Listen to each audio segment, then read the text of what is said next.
Assalamualaikum warahmatullahi wabarakatuh. Selamat sore dan selamat datang di acara ASHOKI Series 218. Apa saja kutanya Himpunan Onkologi Ginekologi Indonesia. ASHOKI merupakan webinar online series yang diselenggarakan oleh HOGI sebagai wadah diskusi kasus-kasus permasalahan di bidang onkologi ginekologi. Perkenalkan, saya Mahida Elsafi sebagai MC acara ASHOKI sore hari ini. Dan 1 jam ke depan kita akan membahas tentang preservasi ovarium pada pengobatan kanker serviks yang langsung dari narasumber yang ahli di bidangnya. Dan tidak lupa juga kami mengucapkan terima kasih untuk rekan sejawat dokter spesialis obstetrik ginekologi, para konsultan serta profesor yang telah berkenan meluangkan waktunya secara rutin setiap hari Rabu sebagai peserta ASHOGI. Baik, di sini sudah hadir narasumber yang sudah siap membagikan ilmunya. Izinkan saya untuk menyapa terlebih dahulu. Yang pertama dengan Dr. Setio Teguh Waluyo, spesialis obstetrik ginekologi, subspesialis onkologi. Beliau merupakan konsultan onkologi ginekologi Fakultas Universitas Lambung Mangkurat Banjarmasin dan RSUD Ulin Banjarmasin. Selamat sore Dr. Teguh. Selamat sore dokter, terima kasih. Assalamualaikum warahmatullahi wabarakatuh. Baik, narasumber kedua dengan Dr. Tengku Mirza Iskandar, spesialis obstetrik ginekologi, subspesialis onkologi. Beliau merupakan konsultan onkologi ginekologi Fakultas Kedokteran Universitas Diponegoro dan RSUP Dr. Karyadi Semarang. Selamat sore, Dr. Tengku Mirza. Selamat sore Dokter Maida, selamat sore Dokter Teguh, salam sehat semuanya. Juga selamat sore para SPOG, para dokter yang mendengarkan acara ini. Selamat sore, dokter. Dan yang akan memandu jalannya diskusi sore hari ini sebagai moderator kita dengan Profesor Dr. Yudi Mulyana, Hidayat Spesialis Obstetrik Ginekologi, Subspesialis Onkologi, Dimas. Beliau merupakan konsultan onkologi ginekologi Fakultas Kedokteran Universitas Pajajaran dan RSUP Dr. Hasan Sadikin Bandung. Selamat sore, Prof. Yudi. Selamat sore, Assalamualaikum warahmatullahi wabarakatuh. Baru Waalaikumsalam. Waalaikumsalam. bisa di jalan nih, bisa di jalan dari Bogor. Baik, terima Ya, kasih. Itu tadi narasumber dan moderator pada sore hari ini.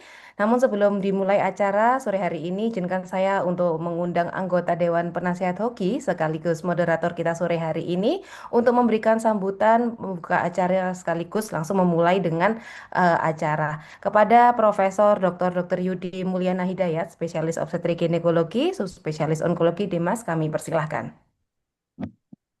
terima kasih Dr. Mahida, moderator. Saya ucapkan terima kasih juga pada para pembicara nih, temanku Dr. Mirja, kemudian Dr. Setio dari Unlam ya, para peserta ASOGI, ada kurang lebih sekitar 78 orang pada saat ini. Ya, seperti kita ketahui bersama ya, bahwa Hogi selalu ingin memberikan pencerahan lah pada anggota maupun pada SPUG yang sudi untuk mendengarkan ya sharing. Ini eh, apa ya suatu amanah ya yang kita sampaikan. Jangan sampai teman-teman betul-betul bisa mendapatkan pencerahan dari para pembicara sekarang ini. Ada Dr. Mirza, kemudian Dr. Teguh ya, Setio Teguh. Kita tahu persis bahwa kanker serviks ini sekarang ada kecenderungan ya, tren ya, yang mengenai pada wanita-wanita yang usia lebih muda gitu. Kita nggak tahu persis apakah memang sekarang tren pada para pasang apa wanita berhubungan lebih awal ya, pranikah dan sebagainya sehingga virus bisa lebih duluan masuk ke serviks dan sebagainya. Ya tentunya dengan demikian kita berhadapan dengan kasus-kasus dengan paritas yang sangat rendah kan gitu ya. Atau kadang bahkan eh, kemarin aja saya udah ada satu kasus yang baru belum punya anak sudah dengan kanker serviks kan repotnya. Dokter dilematik ya. Mau ideal mengangkat seluruhnya, kualitas hidupnya tentu wanita itu akan terganggu dan sebagainya. Oleh karena itu para sejawat sekalian, Hogi ingin men-sharing ini ya, untuk men-sharing bagaimana nanti tindakan yang akan dilakukan oleh Hogi atau kita diskusikan bersama sebaiknya bagaimana. Di sini tentu sudah kita menghadirkan nanti ada para pembicara yang sudah tidak asing lagi ya, Dr. Mirza dan Dr. Teguh. Ya mudah-mudahan acara ini bermanfaat dan selalu kita selalu dilindungi oleh Allah Subhanahu wa taala. Demikian Dr. Mahida, ini pertama memang saya mewakili Pak Ketua. Ini Pak Ketua sedang sibuk tampaknya. Nah, tapi di sini hadir Bu Sekjen, ada ya Bu Dr. Tovan, yang mudah-mudahan acara pada hari ini bisa terlaksana dengan baik. Demikian Dr. Mahida, terima kasih. Wassalamualaikum warahmatullahi wabarakatuh. Waalaikumsalam warahmatullahi wabarakatuh. Terima kasih Prof. Yudi sudah membuka acara sore hari ini. Lanjut saja kita memulai acara. Apabila peserta ingin mengajukan pertanyaan, langsung saja bisa menekan tombol raise hand terlebih dahulu dan menuliskan pertanyaan di fitur Q&A yang telah disediakan.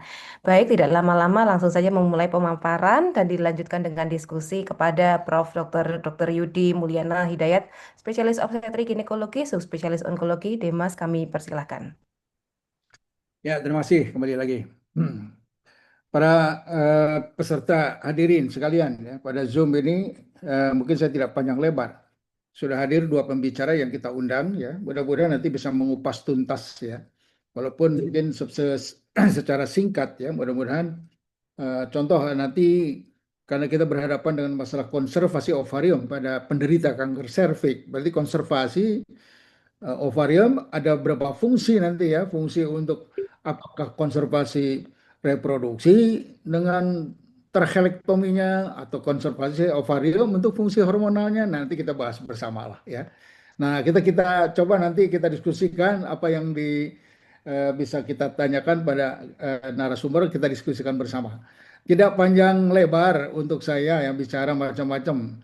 Mungkin kesempatan pertama saya sampaikan saya persilakan Dr. Setio Teguh ya untuk menyampaikan paparannya ya mungkin intisarilah Dr. Teguh ya. Ya, yang paling penting nanti kita dalam diskusi ya selanjutnya nanti Dr. Mirza akan melanjutkan ini. Demikian silakan terima kasih. Baik, terima kasih Profesor Yudi. Assalamualaikum warahmatullahi wabarakatuh. Selamat sore, Profesor, Doktor, guru saya dan teman sejawat semua, Prof. Yudi, Dokter Mirza, Dokter Tovan, dan teman sejawat semua yang hadir. Saya berterima kasih diberi kesempatan untuk sedikit memaparkan mengenai teknik preservasi pada pengobatan kanker serviks, walaupun pada sore hari ini saya ingin menyampaikan saya menggantikan Dokter Brahmana membawakan materi ini.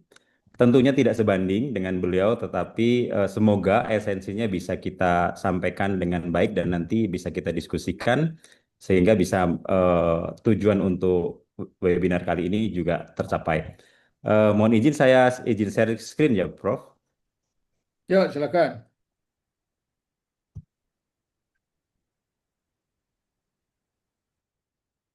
Ya, punten Prof, apakah terlihat dengan jelas, Prof? Sudah, bagus, Baik, Prof. bagus. Ya, baik. Saya izin menyampaikan untuk sebagai bahan diskusi nanti di akhir sesi. Jadi yang akan saya bawakan mengenai preservasi ovarium pada kanker serviks sesuai tema ASHOGI pada sore ini. Jadi sebagai pendahuluan, kenapa kita membahas mengenai preservasi ovarium dan ini kenapa menjadi bahasan penting yang perlu kita angkat. Jadi sesuai yang Prof. Yudi sampaikan sebelumnya, jadi ternyata trennya adalah kejadian kanker serviks ini pada perempuan khususnya dianggap yang masih muda, di bawah 40 tahun ini terus meningkat. Sementara proporsi dari adenokarsinoma ini mencapai 28-40% pada usia lebih muda lagi di bawah 25 tahun. Dan tindakan pengangkatan tuba dan ovarium yang seperti yang kita ketahui yaitu berdampak menyebabkan menopause dini yang iatrogenik yang tentunya mempunyai dampak lain seperti kelainan kardiovaskuler, osteoporosis, gangguan vasomotor dan seksual, dan kualitas hidup perempuan itu sendiri. Sehingga kita perlu apakah bisa kita lakukan preservasi ovarium. Nah, untuk menentukan ini tentunya kita harus menilai dulu atau menseleksi terlebih dahulu pasien-pasien yang sesuai dengan indikasinya, yaitu apakah dapat dipertahankan ovariumnya tanpa mengorbankan luaran onkologisnya, dan sangat bergantung terhadap jenis histopatologinya, stadiumnya, dan modalitas terapi yang akan kita lakukan. Strategi preservasinya ada dua macam, yaitu apakah pasien tersebut akan melakukan pembedahan atau akan dilakukan radioterapi pelvis.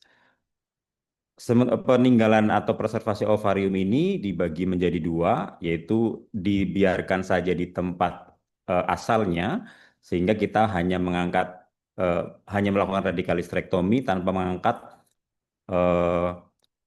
ovarium dan tubanya. Tentunya pada pasien ini, apabila pasien ini diindikasikan, kita sudah prediksi tidak membutuhkan terapi adjuvan.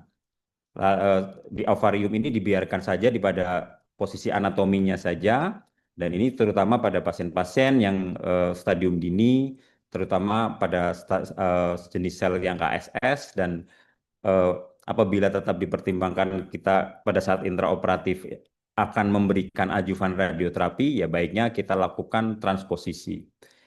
Yang kedua adalah tindakan transposisi ovarium pada pasien-pasien yang eligible untuk dilakukan radiasi, yaitu mengangkat ovarium, memindahkan ovarium ke tempat yang aman dari tempat yang akan kena radiasi.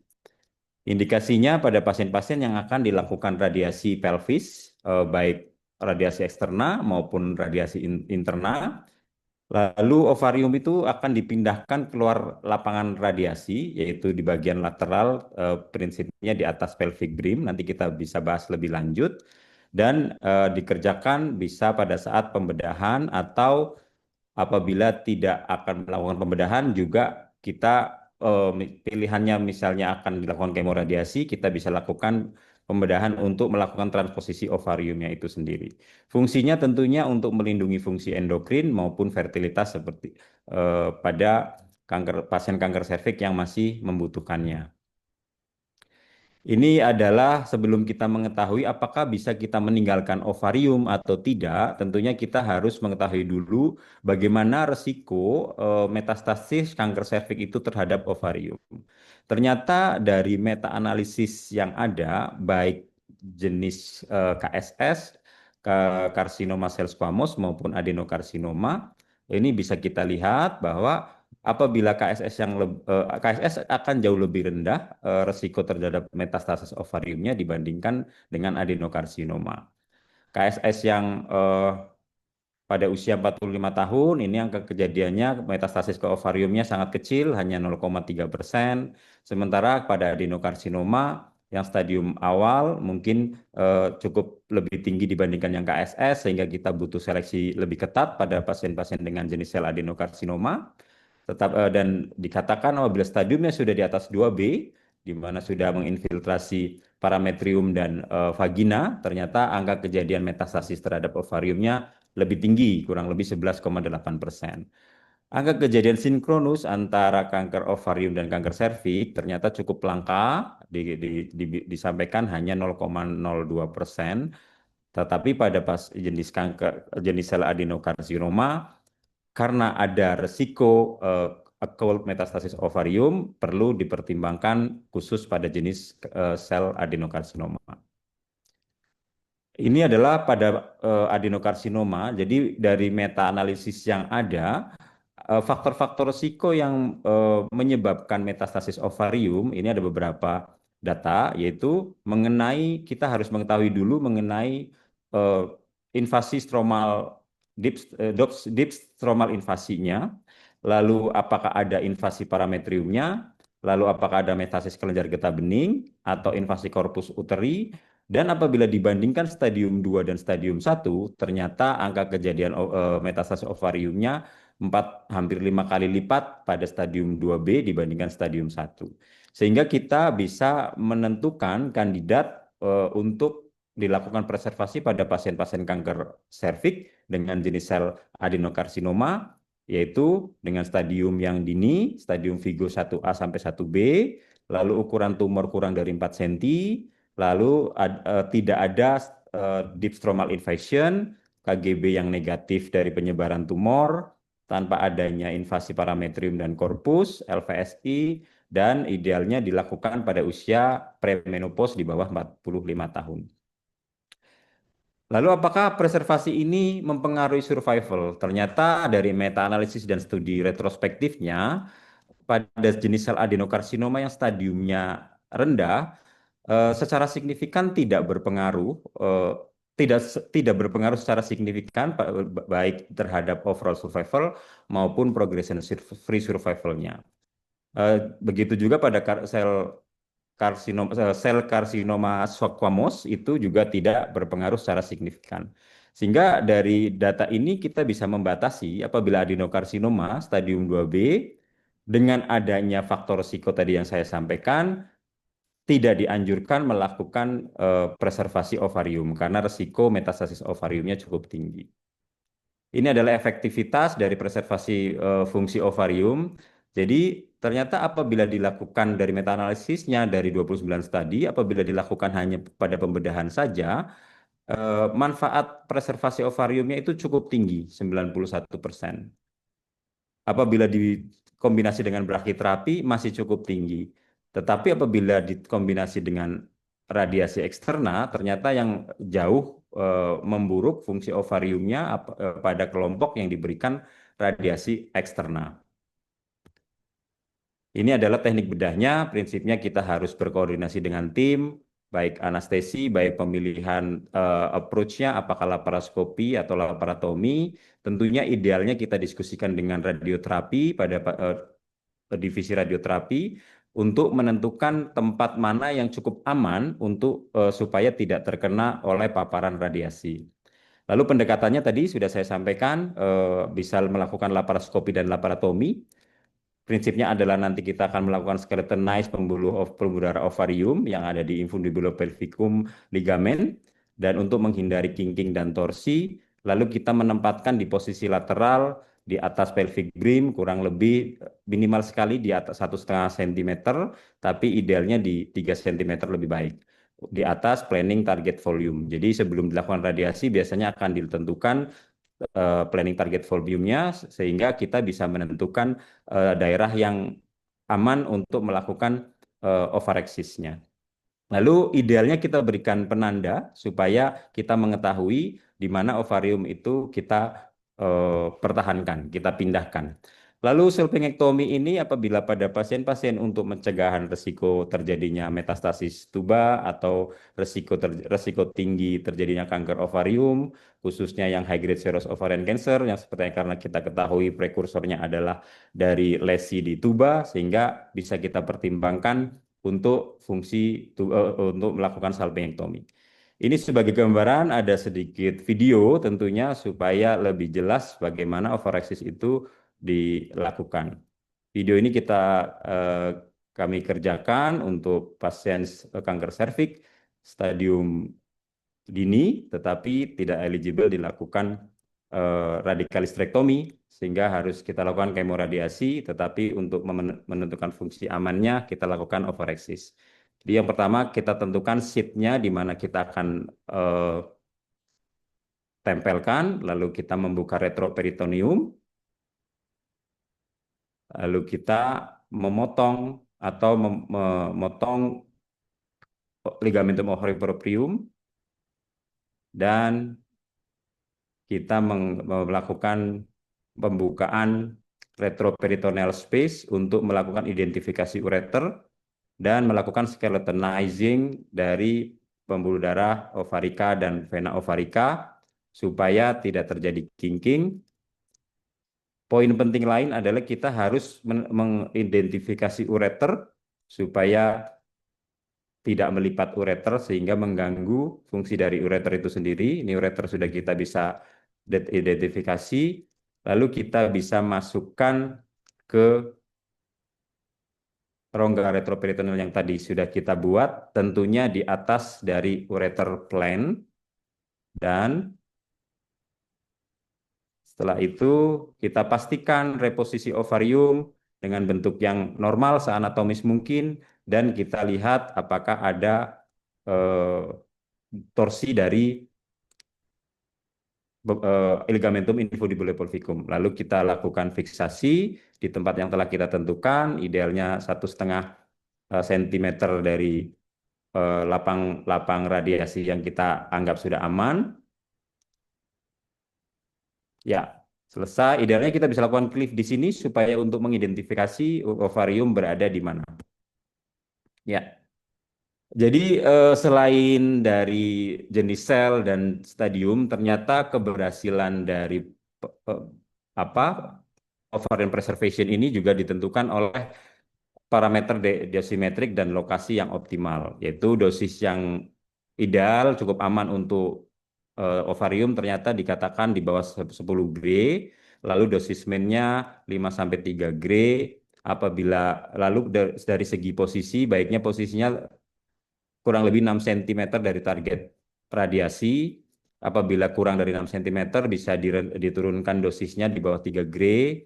Lalu posisikan ovarium sebisa mungkin di atas planning target volume.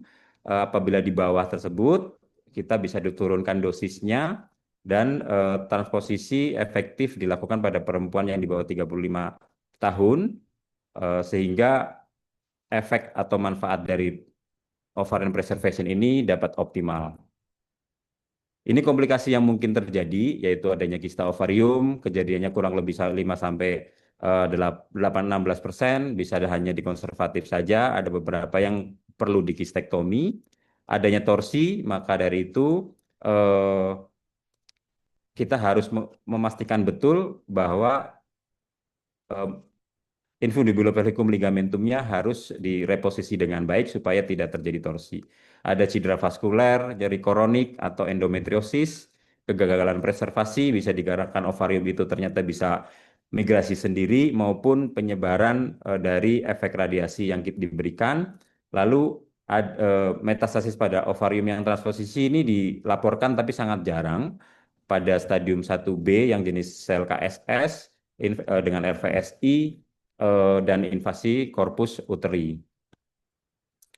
Nah, ini adalah guideline yang kita bisa aplikasi yaitu dari NCCN, ESGO, ESTRO, dan SP. Jadi prinsipnya adalah konservasi ovarium ini bisa kita pertimbangkan pada pasien-pasien yang premenopause, tentunya yang favorable, memenuhi syarat yang tadi sudah kita sampaikan.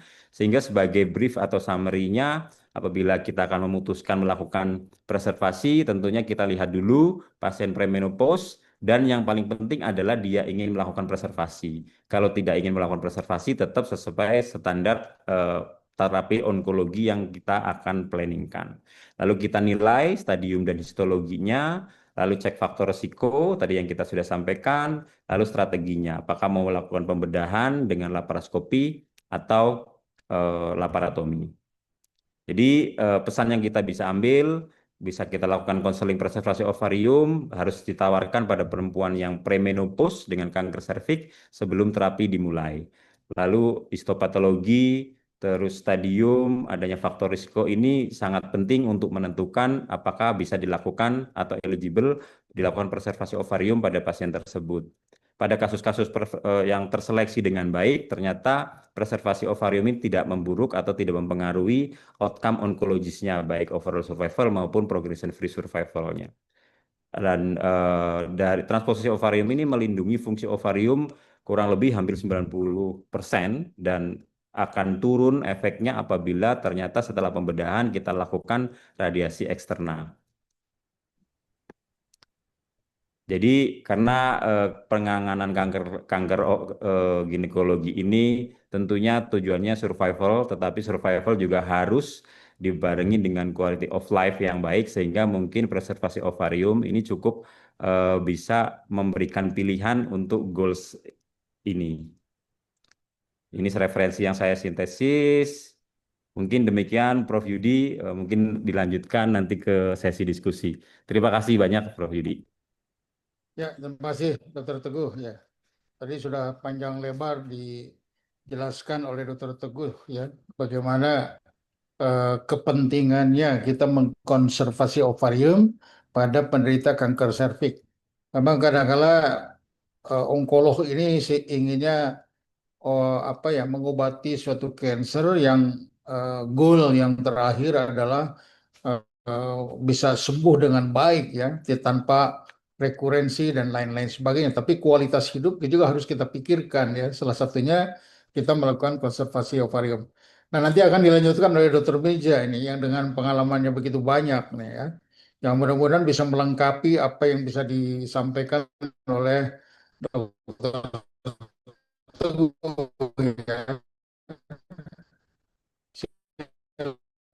Silakan Dokter Mirza, mungkin ada sesuatu yang mau disampaikan sebelum kita diskusi dan lain sebagainya, Dokter Mirza.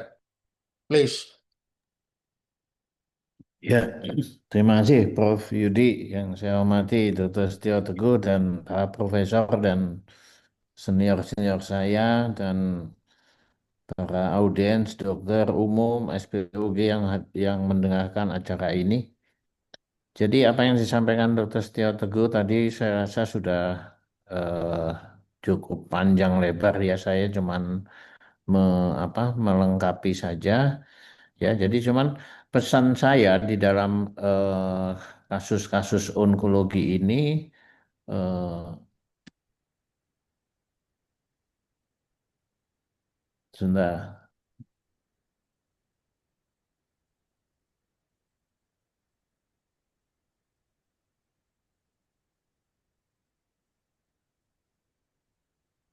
Ya, di dalam kasus onkologi ini eh, kita melihat bahwa eh, sekarang ini ada perubahan ya, perubahan di dalam konteks bahwa eh,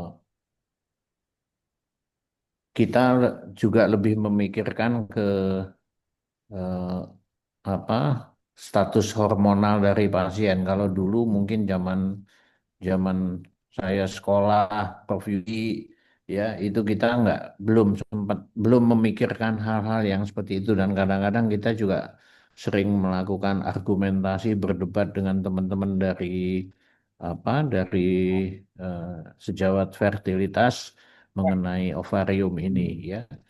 Tetapi di dalam satu perkembangan sekarang onkologi itu juga mulai memperhatikan hal-hal ini. Cuman masalah preservasi ovarium ini sebaiknya hanya layak dilakukan apabila aman ya secara onkologis ya dan keputusannya harus didasarkan pada seleksi pasien yang benar.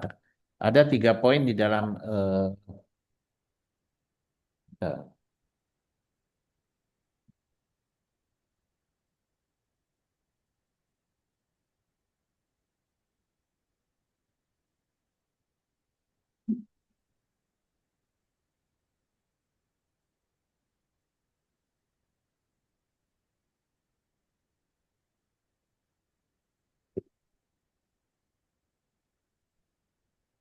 ya ada 3 poin di dalam masalah preservasi pasien ini yaitu keselamatan onkologis adalah prioritas utama ya di mana tadi sudah disinggung resiko metastasis dan resiko yang lebih tinggi terjadi pada kasus-kasus adenokarsinoma. Saya sendiri eh, 2 pasien dengan adenokarsinoma memang semuanya terjadi metastasis setelah lebih dari 5 tahun.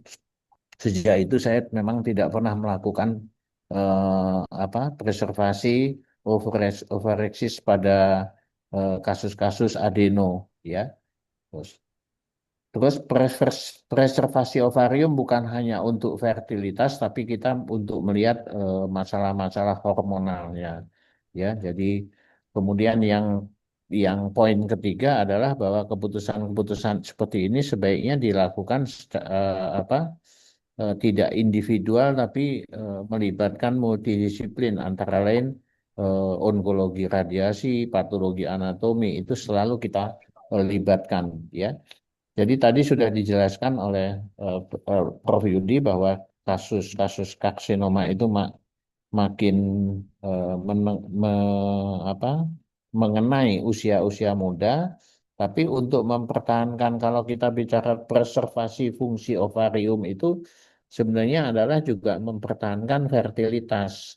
Ya, tapi kalau yang konteks di dalam yang beberapa periode Ashogi ini kemarin kita bicara pada endometrium, ya itu juga adalah lebih mengarah kepada mempertahankan fungsi hormonalnya, ya. Jadi karena apa kanker serviks itu, kanker endometrium itu jelas untuk kemungkinan terjadi kehamilan sangat sangat eh, sangat jarang ya kita memikirkan hal itu. Jadi preservasi ovarium ini kita lebih mengenalkan fungsi hormonalnya. Jadi kita bisa melakukan ovarian konservasi dan ovarium transposisi atau over overpeksi ya. Jadi di sini. Jadi tujuannya adalah mempertahankan fungsi hormonalnya. Tapi penyebaran ke ovarium pada karsinoma serviks ini eh, eh, pada karsinoma lebih rendah dibandingkan dengan kanker-kanker endometrium ya. Apalagi kalau kita lihat kanker ovarium pada kontralateral mengenai ovarium yang kontralateral. Jadi pada kanker serviks ini karena dia metastase ovariumnya relatif lebih kecil, masih bisa kita pertimbangkan gitu. Nah, kita melihat bahwa penyebaran tadi disebutkan limfogen, hematogen, bisa transtubal, bisa berkontinuitatum. Jadi kalau kita lihat gambaran ini tadi di dalam videonya Dr. Setio juga dijelaskan, tapi saya berharap teman-teman bisa melihat bahwa ovarium itu tergantung dari ligamentum suspensorium ovari dan ligamentum ovari proprium. Ya, di mana ovarium di situ akan ada suplai dari arteri ovarika dan arteri uterina.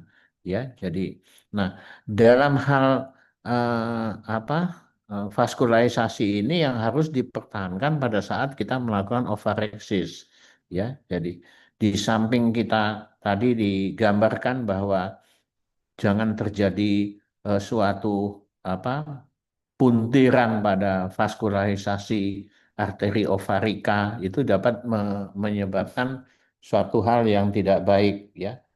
Kemudian implikasi onkologinya penyebaran ke ovarium itu dapat melalui limpatik, hematogen, atau implantasi transperitoneal. Resiko metastase ovarium ini lebih tinggi terjadi pada adenokarsinoma yang stadium lanjut.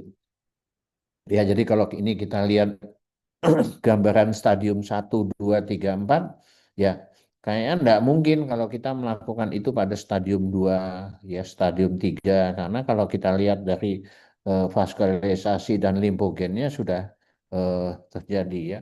Nah, ini alur limpatika ya, alur limpatika di sini ada pembagian 3 yang kita lihat pada kanker serviks. Ini hubungannya dengan overeksis yang akan kita lakukan. Jadi ada kelenjar limpa primer yang lebih mengarah pada parametrium, kemudian obturator dan iliaka. Di situ itu adalah kelenjar limpa yang primer.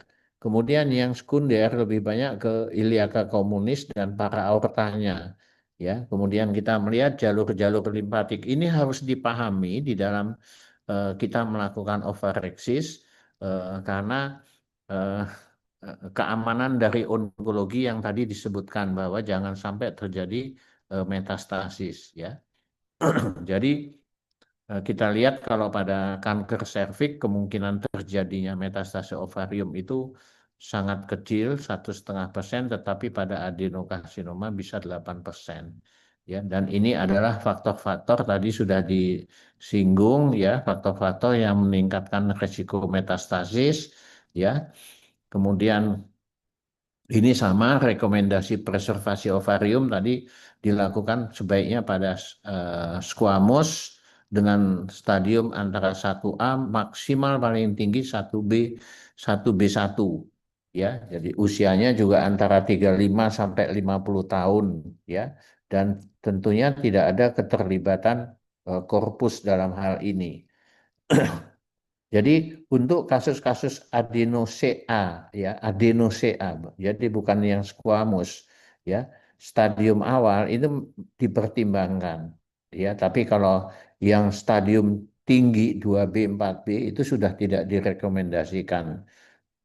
Tentang ukuran tumor tadi Dokter Setio sudah menyinggung kurang dari 4 cm dan tanpa risiko metastasis ya.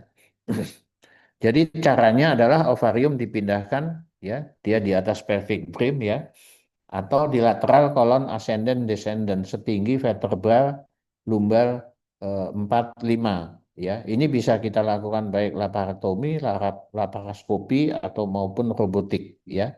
Nah, ini kita lihat di sini. Jadi eh, vaskular vaskularisasi dalam hal ini arteri vena ovarika itu tidak ada eh, puntiran atau lipatan di dalam ini. Ini sangat penting untuk eh, mempertahankan kehidupan dari ovarium yang akan kita pindahkan. Ovarium itu dipisahkan secara hati-hati dari ligamentum suspensorium ovari, kemudian dipertahankan vaskularisasinya. Ya, jadi tidak cuma sekedar kita memindahkan, pervaskularisasi juga harus kita perhitungkan. Ovarium dipindahkan ke lokasi ekstrapelvik atau parakolika atau anterolateral abdomen. Ya, di sini. Kalau saya lebih mengarah kepada eh, daerah peritoneum di antara lumbal 45 ya yang saya kerjakan di situ ya. Ya, kemudian fiksasi ovarium ya dapat dilakukan dengan kita melakukan jahitan dengan benang-benang non absorbable. Saya biasanya pakai Safil ya, Safil eh, nomor 0, nomor 1 bisa di situ ya. Pada posisi akhir ovarium jauh dari lapangan radius dengan kita mempertahankan vaskularisasinya ya. Jadi ini yang tempat kita melakukan ovareksisnya. Ya, jadi tingkat keberhasilannya biasanya mencapai 90% ya, tetapi masih dipengaruhi oleh tadi dosis radiasi dan jarak ovarium dari lapangan radiasi. Biasanya kita memang bermain dengan dosis radiasi jika eh, visualisasinya memang betul harus ditampakkan dari visualisasi ovariumnya. Nah, di sini algoritmanya. Jadi kalau kita lihat di sini pasien karsinoma serviks dengan kita pertimbangkan melakukan preservasi ovarium ya dengan tadi syaratnya, kalau kandidat itu baik, preservasi ovarium dapat dilakukan dengan informed consent yang jelas.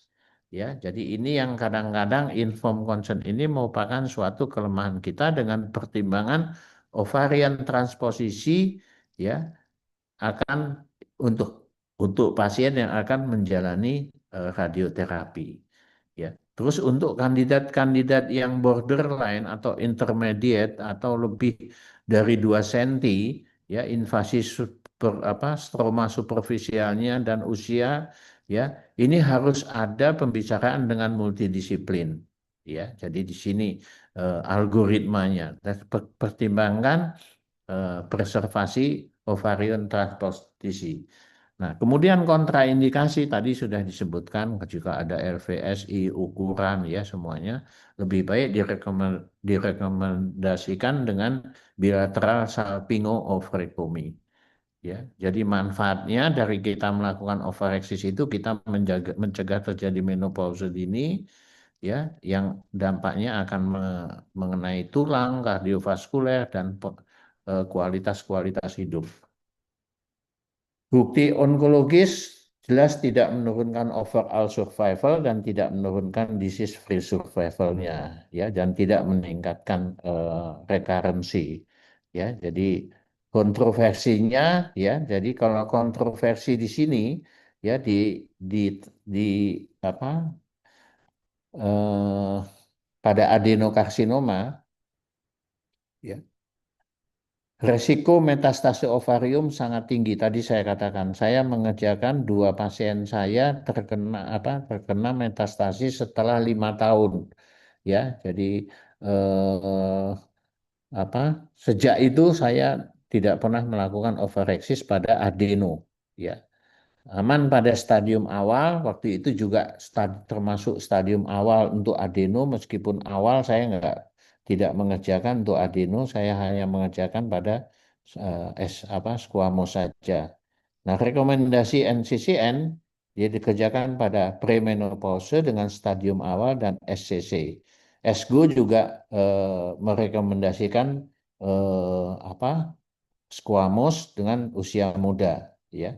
Tantangan di kita di Indonesia itu mayoritas kita masih stadium lanjut, ya, keterbatasan fasilitas fertility preservasi, ya. Sebenarnya preservasi itu eh, preservasi ovarium tidak hanya bicara tentang overeksis, tapi mempertahankan bagaimana sel telur itu bisa dipertahankan, ya. Tapi yang kita bicarakan di sini adalah lebih banyak ke overexisnya. Kemudian keterbatasan tim multidisiplin, ini kelemahan kita juga dan belum rutin dalam adanya inform consent. Nah, ini yang saya rasa inform consent ini akhir-akhir ini saya juga melihat kita menjadi bulan-bulanan dari hukum, ya, karena memang kita minim sekali atau termasuk buta di dalam masalah hukum-hukum ini. Cuman untuk mencegah sebaiknya eh, kita lebih memperdalam tentang inform consent ini, ya. Jadi simpulan yang ada, preservasi ovarium dianggap aman pada kelompok yang tepat, ya. Tujuannya adalah mempertahankan fungsi hormonal dan kualitas hidup. Kontroversi terhadap adenokarsinoma masih harus dipertimbangkan dan seleksi tepat dan pendekatan multidisiplin sangat dibutuhkan, ya. Itu yang bisa saya tambahkan dari pertemuan kali ini, melengkapi apa yang dilakukan diutarakan oleh Dr. Steele, ya. Saya kembalikan pada moderator. Terima kasih, Dr. Mirza, Dr. Setio Teguh ya sudah menyampaikan hal-hal yang sangat penting ya pada konservasi ovarium pada kanker serviks gitu. Tadi sudah cukup lengkap ya. Eh, yang paling penting memang konservasi ovarium itu suatu keniscayaan gitu ya. Kita pasti akan berhadapan dengan ini. Eh, apakah mempengaruhi prognosa tadi disampaikan? Ya, jadi prognosa yang jelas untuk quality of life-nya jauh lebih baik, akan lebih baik dibanding yang tidak dikonservasi tentunya. Nah, hanya yang problem adalah tergantung jadi jenis sel. Ya, jenis sel kanker serviks nanti tadi disampaikan oleh Dr. Mirza ya. Hati-hati dengan adenosea dan sebagainya yang spreadingnya kemungkinan ke dalam, ke ovarium dan sebagainya. Jangan sampai kita ovarium yang sudah ada sel metastasis dikonservasi itu juga repot ya. Sehingga nanti muncul di situ. Barangkali ada yang mau bertanya ya. Kalau memang mau menyampaikan pertanyaan bisa raise hand ya di kolom apa di kolom chat juga boleh memberikan pertanyaan ya atau raise hand boleh. Sudah adakah yang mau bertanya? Nah, mungkin sambil mengisi waktu aja ya kita diskusi ya Dokter Mirza dan Dokter Setio Teguh. Iya, iya. Ya kadang-kadang memang sekarang sudah ya apa kecenderungan tadi sudah berdampak gitu ya, berdampak pada wanita-wanita muda sehingga terus terang saja teknik-teknik operasi untuk konservasi ovarium itu mungkin kita coba untuk tidak terlalu yang menyakitkan pada yang bersangkutan kan. Kadang-kadang mau ngomong sudah diradiasi kita mau operasi laparotomi untuk eh, apa untuk apa transposisi ovarium ini gitu kan. Nah, bagaimana tanggapan ini Dokter Teguh nah, yang sudah menggeluti ini yang menggeluti endoskopi, laparoskopi atau robotik nanti mungkin akan jauh jauh implemented dibanding yang dibuka perut dan sebagainya. Hmm. Iya, iya, Prof. Kalau terima kasih, Prof, kesempatannya. Jadi kalau menurut perspektif saya, memang sebetulnya kalau di dalam dunia onkologi, menurut saya baik laparotomi maupun laparoskopi itu hanya sebuah approach ya, Prof. tentunya Betul. kita tetap mempertimbangkan yang paling utama adalah safety pasien secara onkologi view-nya. Jadi dari segi onkologinya bagaimana. Untuk khusus ke preservasi dari ovarium atau melakukan ovoreksis segala macam, tentunya sesuai dengan tema kali ini, menurut saya eh, karena saya juga membidangi minimal invasif, lebih efektif untuk dilakukan melakukan dengan minimal invasif, Profesor. Karena memang akan lebih cepat secara waktu, akan lebih efektif secara nyeri, akan lebih efektif secara perdarahan. Mungkin kalau kita melakukan laparotomi, tentunya masing-masing surgeon berbeda-beda. Untuk membuka perut, dinding perut saja, mungkin kita sudah selesai melakukan tindakan ovareksisnya apabila dilakukan dengan laparoskopi, Prof. Jadi secara waktu, secara intensitas nyeri, secara blood loss dan mungkin hospitalized time lebih lebih efektif apabila dilakukan laparoskopi khusus pada tindakan onkologi yang untuk melakukan ovarian transposition, Prof. Mungkin itu, Prof, perspektif saya, Prof. Matur hatur nuwun, Prof. Ya, jadi memang nanti saya juga minta pendapat Dr. Mirza karena terus terang aja saya juga dulu transposisi ovarium itu sering pada advanced stage cervical cancer yang kebetulan usia muda yang akan kita lakukan radiasi ya kemoradiasi itu terpaksa harus transposisi ovarium dengan laparotomi. Ternyata laparotomi juga aksesnya, walaupun sedang kita lakukan radikal saja, transposisi ovarium tidak bisa optimal karena kita harus mengangkat ke atas dan sebagainya. Nah, tapi kadang-kadang kalau laparoskopi kita visualisasi jauh lebih baik, kita bisa ke atas ya, kita lebih jauh menjauhi area untuk radiasi. Yang mungkin nanti salah satu pertimbangan saja teman-teman untuk teknik ini. Bagaimana Dokter Mirza? Barangkali punya pengalaman. Ya, jadi eh, kalau konteksnya cuman overreaksi, saya setuju bahwa mungkin tindakan laparoskopi yang paling apa simple ya dibanding dengan kita harus laparotomi. Tapi dengan konteks bahwa kita hanya melakukan overreksis. Tapi kalau pada saat kita melakukan radikal kayak yang saya mungkin Prof Yudi juga kita sama-sama waktu itu kita radikal. Jadi bisa saja kita dulu waktu itu melakukannya pada 1B2 ya karena dalam S apa SGO itu belum ada 1B3 ya waktu dulu dia masih 1B2 kita masukkan itu pada saat kita open laparotomi ya pada open laparotomi kita melakukan. Tapi kalau dalam konteks bahwa kita waktu opennya tadi Dokter Setio itu tadi makanya saya katakan bahwa betul kalau konteksnya hanya untuk overeksis ya, tapi kalau pada saat sambil kita melakukan radikal laparotomi, ya saya rasa sama. Karena menurut saya masalah yang terbaik atau tidak itu sebenarnya tidak ada yang terbaik ya, tapi yang penting adalah tujuan kita dalam mempertahankan fungsi hormonal eh, yang saat akan menjalani radioterapi yang paling memungkinkan memang adalah ovarian transposition dari fungsi laparoskopi itu gitu ya. Tapi kalau misalnya kita melakukan radikal hysterektomi sekalian open ya, mungkin saya rasa enggak apa-apa kita melakukan eh, transposition. Tapi kalau misalnya cuman kita itu dilakukan pada yang 1B3 misalnya kita melakukan transposisi by laparoskopi saya rasa enggak apa-apa gitu. Tapi terus terang saya mengerjakan semua adalah laparotomi ya. Jadi di situ saya merasa eh, expertnya di situ ya. Jadi eh, semuanya yang saya lakukan pada SCC ya alhamdulillah tidak bermasalah ya gini. Tapi penilaian dari fungsi hormonal itu eh, kita hanya melihat bahwa eh, dia tidak ada perubahan kualitas hidup dari pada saat kita setelah melakukan transposisi ovari. Tapi belum belum pernah meneliti hormonalnya dari pasien-pasien yang kita lakukan transposisi ovarium. Itu Pak Yudi. Ya. Terima kasih, Dr. Bija. Memang betul ya, apa yang disampaikan Dr. Bija juga. Jadi memang kalau berhadapan melakukan transposisi ovarium pada saat radikal laparotomi, ya tentu ya kita langsung seperti itu. Tapi sering berhadapan nanti kalau ada pasien dengan kanker serviks advanced stage, kan, pada usia yang memang masih membutuhkan fungsi hormonal. Nah, itu nanti pertimbangkan hal-hal bisa laparotomi, bisa laparoskopi. Dua-duanya intinya adalah mengkonservasi fungsi hormonal ovarium, ya.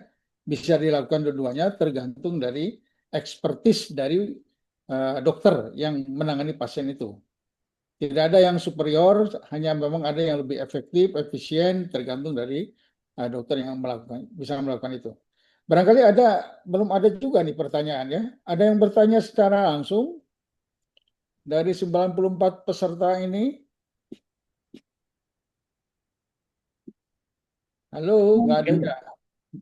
Prof Yudi atau Dr. Silakan. Steel, mungkin saya juga tanya mengenai eh, apa sekarang ini kan eh, radioterapi yang modern itu gimana dengan di Bandung atau di di mana Banjarmasin gitu.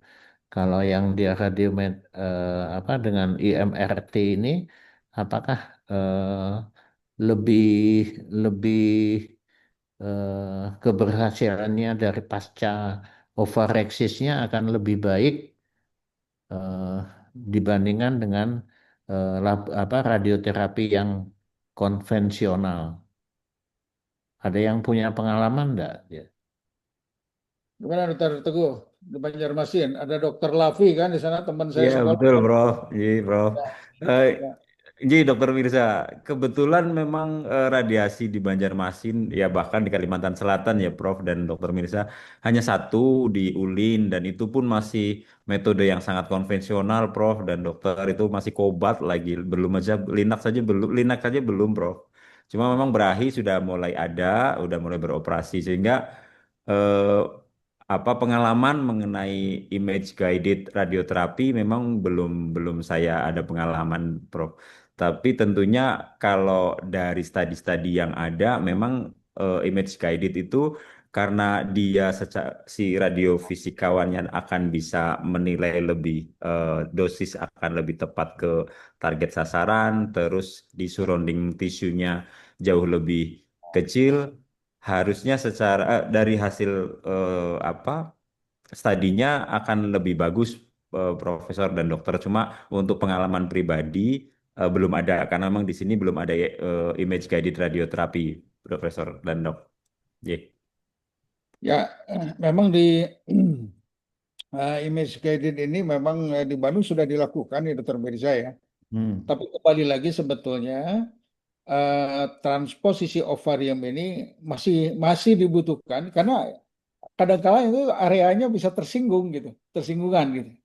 Artinya apa yang kita tuju untuk ovarian konservasi itu bisa nggak kena. Tapi beberapa memang belum diteliti secara langsung ya.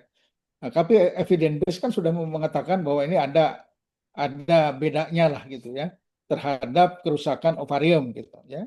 Karena dosis bisa diatur sedemikian kan gitu oleh radiolog, radioterapisnya gitu kan. Hanya problemnya kalau kita misalkan alat itu tidak selamanya baik nih Dokter Mirza ya. Nah, wong Iya, iya. linek kalau bocor udah kena macam-macam itu ya sudahlah. Tapi kalau memang ada kesempatan pada saat laparotomi maupun laparoskopi dan kita curiga sel ini atau curiga pasca operasi ini harus di radioterapi, sebaiknya lakukanlah overexis itulah. Kira-kira begitu. Kalau misalkan pada saat operasi ya untuk profilaktik ke depan. Tapi kalau di luar itu advanced stage datang terpaksa harus ini kita lihat nanti. Kita diskusikan dengan radioterapisnya. Apakah perlu nggak di overexis kan gitu. Jangan serta-merta nanti semua pasien di overexis karena memang fungsi takutnya nanti disangka wah ini onkologin ini pengennya operasi dulu nih. Walaupun cuma menggeserkan ovarium kan begitu ya. Nah, itu harus didiskusikan dengan para radiolognya gitu ya. Barangkali kalau nggak ada pertanyaan lagi, mungkin kita apa ya, masa ngomong di antara kita aja nih, Dr. Mirza ya. Takutnya nggak didengerin juga nih. Ada yang dengar lah, Prof. Cuma satu lagi, kalau Hmm. transposisi ovarium by laparotomi, laparoskopi, Hmm. apakah harus dilakukan, boleh dilakukan non-onkologi? Itu pertanyaan jelimet itu. General SPOG. Itu itu nggak boleh, itu Teguh yang bicara, nanti dia yang dicaci maki semua orang kan gitu. Tapi pada prinsipnya gini, Dr. Mijal juga sepakat ya, bukan tindakannya, Dr. Teguh ya, bukan tindakannya transposisi ovarium itu cemen. Ya maaf ngomong, Anda melakukan appendektomi, cemen nggak laparoskopi? Cemen itu. Tapi kewenangannya ada nggak? Nggak ada, nanti dimarahi sama bedah gitu kan. Nah sekarang seorang yang non ginekologi onkologi tiba-tiba melakukan transposisi ovarium pada kasus kanker. Kalau ada sesuatu pasti dia nggak akan punya apa, akan didorong, bukan kewenangan dia gitu.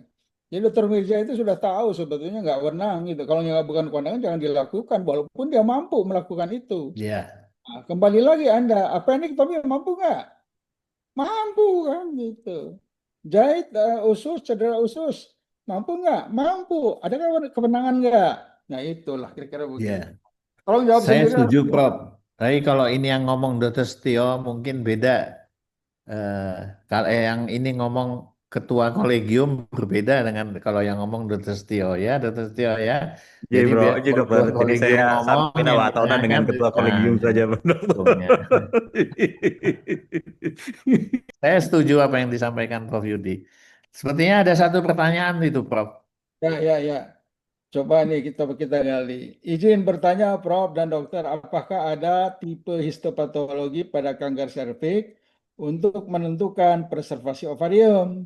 Kemudian stadium berapa saja yang direkomendasikan untuk preservasi ovarium? Terima kasih. Nah, bolehlah nanti yang muda dulu, Dokter Teguh, nanti Dokter Mirza, kan Dokter Mirza udah berkali-kali ngomong ini, ya. Iya, iya. Baik, Prof. Terima kasih ya. Terima kasih atas pertanyaannya. Memang pada tindakan preservasi kanker ovarium ini memang yang paling penting adalah kita mengetahui dulu jenis histopatologinya. Jadi memang sudah kita sampaikan, Dokter Mirza juga sudah menyampaikan berkali-kali, ada beberapa faktor yang kita perlu ketahui yaitu tentang histopatologinya. Yang paling disarankan tentunya KSS, apa? Sel squamous karsinoma dan boleh ada beberapa yang selektif dengan adenokarsinoma walaupun menurut pengalaman Dokter Mirza semua adenokarsinoma ternyata beresiko terjadinya metastasis ke ovarium tapi secara evidence base ada adenokarsinoma yang bisa dilakukan konservasi tapi tentunya stratifikasinya jauh lebih ketat dibandingkan kalau pada yang KSS tentang mengenai tadi tumor tidak boleh lebih dari 4 cm, tidak ada LVSI, terus tidak ada apa? Tentunya tidak ada penyebaran di KGB, parametrium gitu ya dan vagina.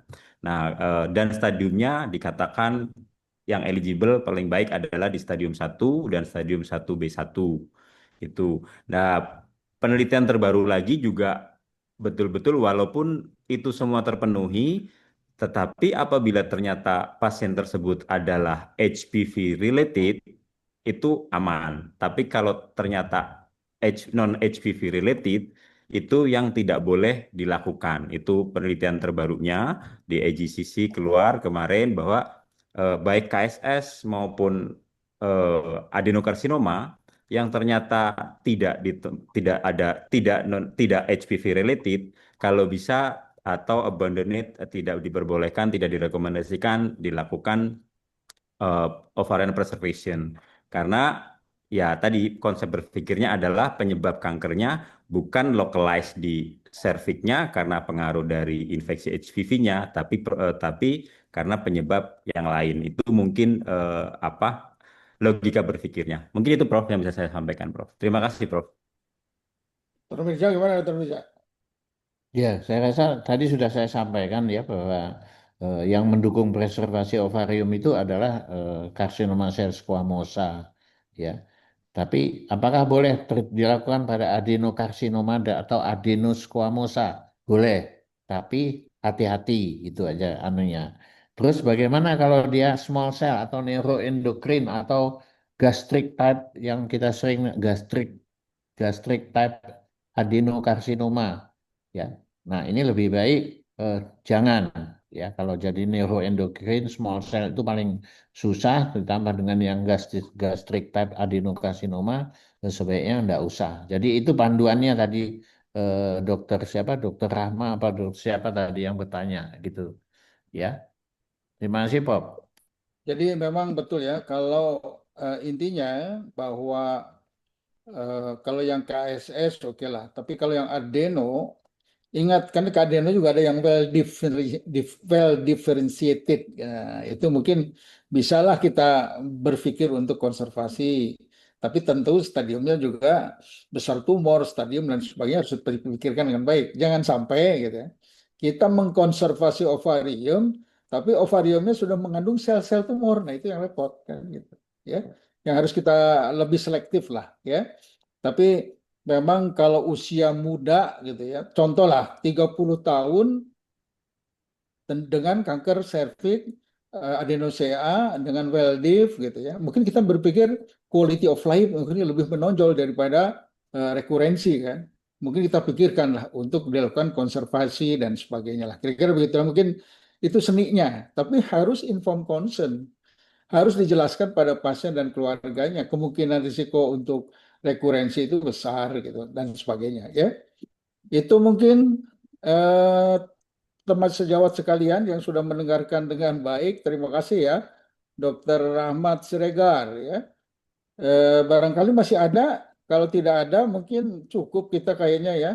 Aku udah pakai baju pakaian operasi ini, mau operasi dulu nih, pulang dari Bogor. Sukses, Prof. Udah Apa di, udah dokter di apa dokter Tovan Bu Sekjen ada mau di Bu Sekjen biasanya pertanyaannya banyak ini. Bu Sekjen suka ya, karena Pak Ketua belum bisa hadir ini, jadi sedang Dr. banyak Mahida sudah pekerjaan. marah-marah itu. Siapa? Dr. Mahida itu Oh, pembawa Dokter Mahida acaranya. mana Pak Mahida? Silahkan. Saya serahkan Dokter Mahida. Udah nggak ada lagi yang nanya. Silahkan ya. Terima kasih para Maturun, peserta Prof. Maturun, pembicara, Terima Profesor kasih, Prof. Mirza. Dr. Ih, Dr. Setio. Setio, ih. dan para partisipan. Mudah-mudahan hari ini atau acara ini bisa bermanfaat buat kita semua. Saya kembalikan pada Dokter Mahida, MC. Terima kasih. Baik, terima kasih kepada narasumber dan moderator. Ada Prof. Yudi, Dr. Tengku Mirza, dan Dr. Teguh atas ilmu yang telah diberikan. Semoga ilmu yang kita peroleh hari ini menjadi ilmu yang bermanfaat. Selanjutnya, saya juga mengingatkan acara workshop dan simposium yang bisa kita ikutin, yaitu di acara INASMID 2026 yang diselenggarakan pada tanggal 6 hingga 8 November 2026 di Kota Malang, Jawa Timur. Baik, ini juga para hadirin, para peserta yang dapat mengecek pelantaran sehat secara berkala dan menyelesaikan pembelajaran sampai batas hari Jumat. Dan jangan khawatir bagi peserta yang tertinggal untuk seri sore hari ini bisa mengakses di YouTube beserta dengan seri-seri sebelumnya. Terima kasih banyak atas perhatian dan atensi seluruh peserta Ashoki. Sampai jumpa di Ashoki selanjutnya. Izin saya tutup, Prof. Dokter. Wassalamualaikum warahmatullahi wabarakatuh. Waalaikumsalam warahmatullahi Waalaikumsalam wabarakatuh. warahmatullahi wabarakatuh. Izin live, Prof. Waalaikumsalam Dr. warahmatullahi Mahida, wabarakatuh. Dr. Setio. Izin, Prof. Izin, dokter. Assalamualaikum. Waalaikumsalam warahmatullahi wabarakatuh.